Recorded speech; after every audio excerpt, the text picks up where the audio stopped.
Сәлем достар, каналыма қош келдіңіздер. Бүгін сіздерге үй жағдайында өте дәмді болып дайындалатын картошка по-деревенски рецептімен бөліскелі отырмын. Алдымен бізге 1-1,5 килограмм картошка қажет. Менде осындай балғын жас картошка. Сыртын жақсылап жуып алдым. Енді осындай бөліктерге бөлеміз. Қабығын ашымауға болады. Егер қаласаңыз, ашсаңыз да болады. Мен ашқан жоқпын. Осындай картошканы бөліктерге бөлеміз. Барлығын турап шығамыз.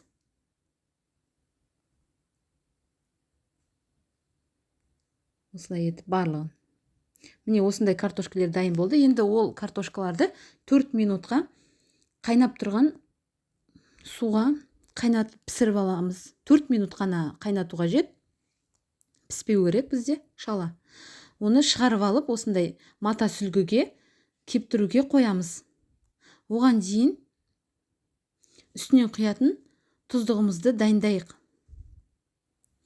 Тұздық үшін бізге осындай шемішкі майға жарты қасық орегано, жарты қасық шай қасық паприка және жарты шай қасық куркума және де жарты шай қасық тұз қосып жақсылап араластырамыз.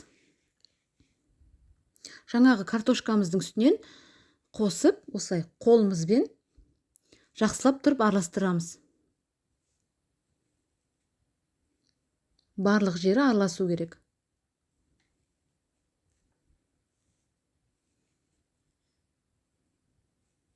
Енді осы дайын картошкамызды противенге пергамент қағазын төсеп, тізіп қойып шығамыз. Барлығын 180 градусқа 40 немесе 50 минутқа өзіңіздің газыңыздың жағдайына қарай осылай барлық несін құйып шығамыз, пісіріп шығамыз.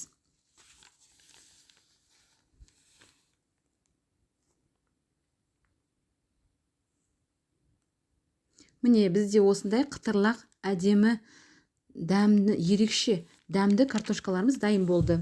Кез келген соуспен немесе гарнир ретінде де ұсынуыңызға болады. Барлығына ұнайтыны сөзсіз.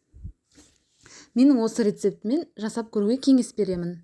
Егер осы рецепт ұнаса, каналыма тіркелуді ұмытпаңыз. Келесі кездескенше қош сау болыңыздар.